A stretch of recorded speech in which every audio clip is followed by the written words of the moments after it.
Michael Purnell and I had been together for 9 years. In that time, we had gotten divorced 10 times. The 11th time, I followed him to a jewelry store where he helped his lover, Regina White, choose a diamond ring. She's pregnant. Just pretend this is temporary, Michael said calmly. Without any hint of guilt, he continued as he said, we'll get married again in 8 months. Until then, move out. I'll have your meals delivered to you every day. Oh, and go sign the divorce papers. Regina is in a very delicate condition right now. She can't handle taking care of a baby by herself. I took the divorce papers from him and nodded quietly. As I turned to leave, I heard laughter behind me. It was his group of friends. Michael is something else, one of them said, laughing. He turned his ex-wife into a servant. Michael chuckled and said proudly, this is nothing. Evelyn is cheap. Even if I don't marry her again, she'll still take care of my child like a mistress. I didn't respond. I just looked down at my phone and sent a message to the man I had been speaking with. Evelyn Cook, I have the divorce certificate now. When are we getting married? He replied almost immediately. MP, tomorrow. I'm taking the earliest flight home. A moment later, I received a notification. My bank account had been credited with $52 million. The message attached said something. Gift for our engagement. I smiled and put my phone back into my pocket. Michael saw my smile and frowned. Evelyn, what are you smiling about? He asked coldly. Are you so heartbroken you've gone crazy? In theory, I should have been heartbroken. I remembered the first time Michael asked for a divorce because of Regina. It felt like my world had ended. I cried for 3 days and 3 nights. I begged him not to leave me. I even got down on my knees in front of all our family and friends. When he still walked away, I cut my wrists in despair. He didn't come back, but this time was different. I looked at him without any emotion. Congratulations, I said. You're finally going to be a father. Michael nodded. His tone was cold and careless. Don't worry, we'll get married again after the baby is born, he said. As long as you behave, I'll tell the child to call you mom in front of others. I had heard words like that too many times over the past 9 years. The first time Michael met Regina, she was just a new intern. He gave her $1 million gift, but she refused to become his mistress. So, he divorced me immediately to chase after her. After sleeping with her, Michael proudly showed me a photo of them in bed. She's different, he told me with a smirk. So young and pure. From then on, Michael was completely obsessed with her. Once, he accidentally came inside Regina in a wooden cabin up in the snowy mountains. I had to walk for miles in the freezing cold just to bring him contraceptive pills.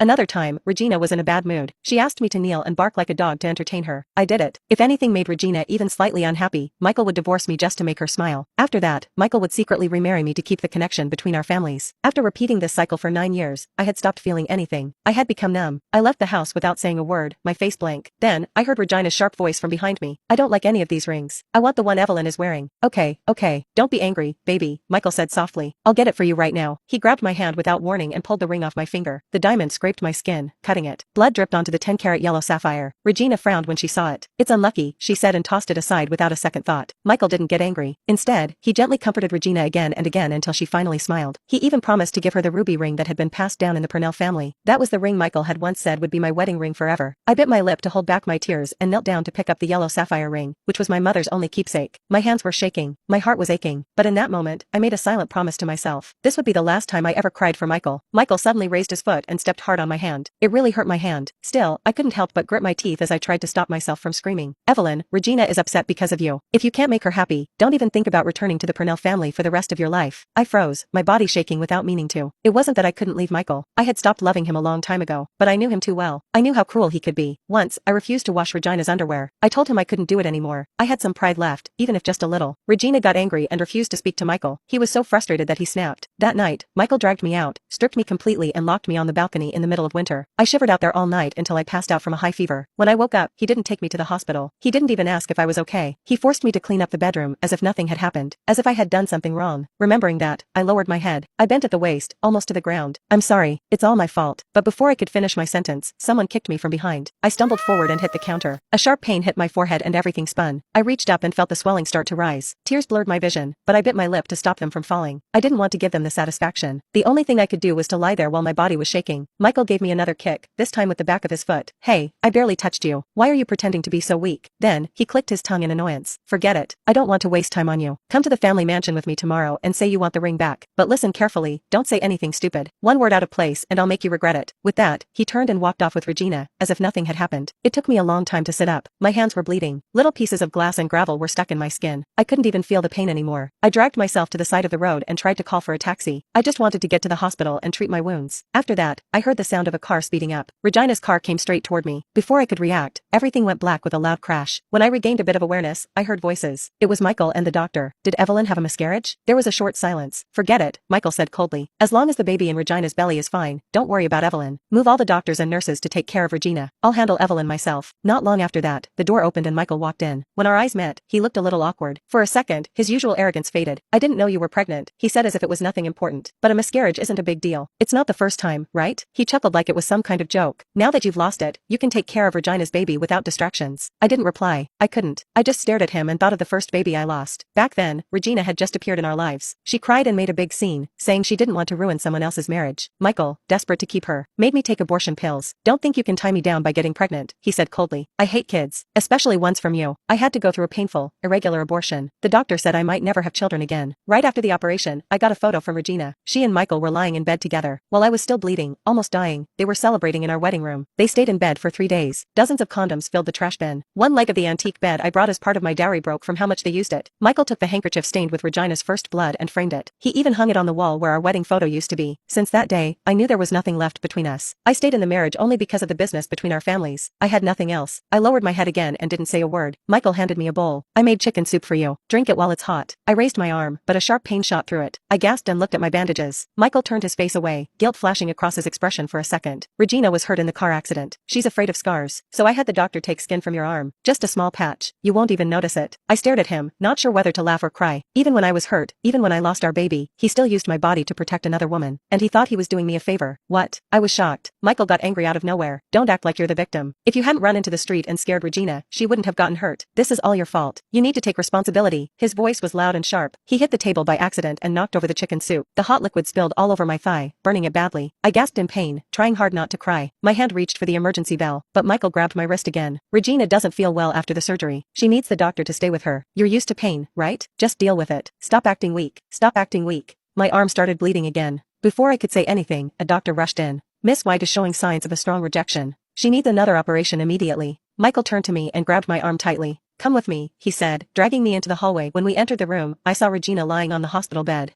Her eyes were full of tears and her lips trembled slightly. Michael's heart softened at the sight. I could see the pain in his eyes, but none of it was for me. Regina, don't worry. Evelyn still has plenty of skin. If one surgery isn't enough, we'll try again. The doctor quickly stopped him and said grimly, Mr. Purnell, that's not possible. Doing another transplant could damage your wife's arm permanently. She might never be able to use it normally again, let alone play the piano. But Michael didn't even hesitate. He pushed me forward. It's fine if she can't play anymore. Regina can take her place as the lead musician in the orchestra. Evelyn can just stay at home to wash clothes, cook, and live comfortably. I'll take care of her for the rest of her life. I couldn't speak. My whole body was shaking. To make sure the surgery would be successful, Michael told the doctors not to use anesthesia on me. I felt every slice of the scalpel, every pull of the skin. The pain was so intense I nearly passed out. Yes, I was lying there sweating and in agony. Michael patted my shoulder like he was doing me a favor. I owe you for this. When everything calms down, I'll come home more often to keep you company. From behind him, Regina snorted unhappily. Michael immediately turned around and hugged her tightly. He promised her a vacation to the Maldives, bought her new jewelry and transferred money into her account.